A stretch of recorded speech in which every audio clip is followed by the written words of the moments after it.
असली आजादी किस चीज से चाहिए उनको समझ में आ गया। देखिए, अरविंद जेल में जाने से पहले स्वाधीनता संग्राम के नायक थे।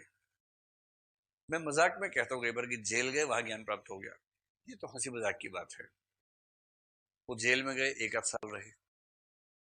भगवान ना करे किसी को जेल जाना पड़े, लेकिन अगर भगवान के न करने के बाद भी जाना पड़ ही जाए, तो जेल किसी व्यक्ति के व्यक्तित्व में पैराडाइम शिफ्ट का बहुत बड़ा आधार बनता है। बहुत ही बड़ा आधार बनता है। मतलब इतना अच्छा आधार बनता है, लेकिन उसके बाद भी हम कामना नहीं करेंगे कोई जेल जाए, क्योंकि जेल की जिंदगी बहुत खराब होती है। कामना नहीं कर सकते, लेकिन दुर्भाग्य से किसी को जाना पड़ ही जाए तो उसका सदुपयोग करना चाहिए। जैसे मैंने एक एग्जांपल आपको दिया होगा, रूस का एक व्यक्ति, रशिया का एक व्यक्ति, जो वहां का मुकेश अंबानी था समझ लीजिए, करीब 4-5 साल पहले की बात है। कुछ ऐसा हुआ कि उसको जालसाजी के आरोप में गिरफ्तार किया गया, जेल में डाला गया। तो बाजार में हड़कंप मच गया, शेयर्स नीचे आ गए, नेटवर्थ खत्म होने लगी उसकी। होते होते दिवालिया हो गया, एकदम दिवालिया। दिवालिया का मतलब जिसका दिवाला निकल गया हो, मतलब दिवालिया मतलब खत्म। अब वो उधार चुकाने की हालत में नहीं है, जेल में है, दिवालिया है। जो उसके घर के लोग बहुत हीरो बनते थे, बड़ी बड़ी महंगी कार से उतरते नहीं थे, अब वो पैदल घूम रहे हैं सड़क पे। रिक्शा के पैसे भी नहीं है, पैदल ही घूमना है। और ये जेल में है। इसने जेल में रह के कुछ साहित्य लिखा, और उस रशियन लिटरेचर का अनुवाद होकर हिंदी के कुछ अखबारों में छपा। मैंने हिंदी के अखबार से पढ़ा उसको, और उसको पढ़ के इतना आनंद आया। उसका भाव ये था कि बाहर लोग सोचते हैं कि मेरे साथ बहुत बुरा हो गया, मैं जेल में हूं, मेरी संपत्ति खत्म हो गई। और कुछ महीने मुझे भी ऐसा लगा, बहुत बेचैनी हुई। नर्म गद्दों पर सोने वाला आदमी हूं, यहाँ फर्श पे सोना पड़ता है, बुरी स्थितियों में रहना पड़ता है। ऐसा खाना मिलता है जो मेरे घर में कुत्ते भी नहीं खाते थे, ऐसा खाना मिलता है यहाँ पर, वो भी खाता हूँ। लेकिन अब 6-8 महीने होते होते मुझे ऐसा लगने लगा है कि ये मेरे जीवन का एक अनिवार्य पक्ष था, एक जरूरत थी, जो मेरे बलबूते कभी पूरी ना हो पाती। संयोग से, ईश्वरीय संयोग मान लीजिए, प्राकृतिक संयोग मान लीजिए, उससे पूरी हुई। और आज 1.5-2 साल जेल में रहने के बाद मैं इतना खुश हूं जितना खुश मैं पहले कभी नहीं था। तो उस व्यक्ति ने ये संकेत किया कि इस 1.5-2 साल में जो समझ में आया वो ये कि मैं लंबे समय से उन चीजों में उलझा हुआ था, जो चीजें सांसारिक जीवन में बहुत महत्वपूर्ण प्रतीत होती है, किंतु दरअसल है नहीं महत्वपूर्ण। और आज मैं उन सारी चिंताओं से मुक्त हूं। मेरे शेयर डाउन हो जाएंगे, मेरा ये हो जाएगा, कंपटीशन है, अगर वो आगे निकल गया तो क्या होगा, उन सब चीजों से मुक्त हूं। और मैंने रियलाइज किया कि जीवन का सबसे अच्छा दौर मेरा इस समय चल रहा है। ये रियलाइजेशन हम मजाक उड़ा सकते हैं कि अरे जेल में गया, जेल में सब ठीक हो जाते हैं, ऐसा नहीं। एक तो जेल भारत की नहीं है, रशिया की है। तो भारत की जेल अलग टाइप की होती है, विकसित देशों की जेल अलग टाइप की होती है। वहां जिंदगी उतनी खराब नहीं होती जितनी यहाँ खराब होती है।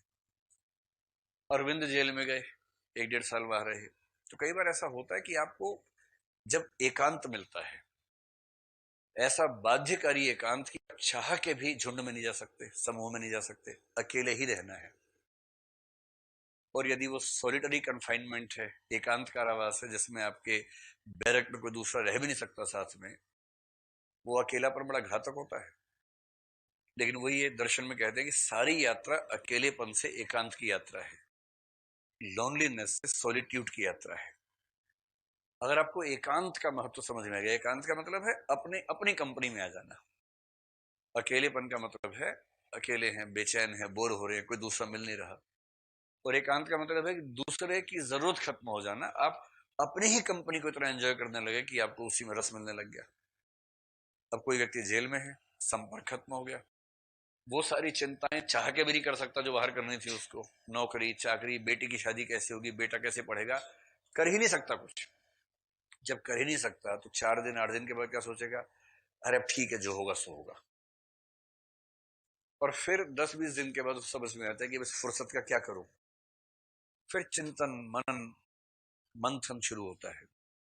और उस चिंतन मनन में अरविंद को समझ में आया कि राष्ट्रीय स्वाधीनता संग्राम अच्छी बात है, पर ऐसा ही मामला है, बहुत छोटी, बहुत अधूरी बात है। असली उद्देश्य तो ये है कि मानव मात्र या मानव मात्र ही क्यों, प्राणी मात्र को, और वो तो प्राणी मात्र की बात भी नहीं कर रहे हैं, वो जड़ और चेतन को साथ लेके चलना चाह रहे हैं। इस संपूर्ण समष्टि को इसके उन्नत स्वरूप तक पहुंचाने के प्रयत्न में मेरी भूमिका क्या हो, ये दर्शन लिखा उन्होंने। इस दर्शन का नाम इंटीग्रल ह्यूमनिज्म उन्होंने रखा, पूर्ण मानववाद रखा, या इंटीग्रल, कहीं कहीं उसको योग भी कह देते हैं, पूर्ण योग भी कहते हैं कहीं कहीं, उस तरह से रखा। यही प्रसाद का माइंडसेट है। आजादी की लड़ाई है, आजाद होना है, एकदम ठीक है, लेकिन जीवन का उद्देश्य इतना ही नहीं है कि देश आजाद हो जाए, ये बहुत छोटी बात हो जाएगी। जीवन का उद्देश्य उससे कहीं बड़ा है, और जीवन का उद्देश्य एक एक व्यक्ति का भाव मुक्त होना है। भाव मुक्त होने का मतलब है एक ऐसे बिंदु पर पहुंचना जहां विषमता खत्म हो, समरसता की स्थिति पैदा हो। समरसता की स्थिति में क्या मिलता है? आनंद मिलता है। इस दर्शन को बहुत दिनों से नाटकों में छिटपुट तरीके से लिख रहे थे।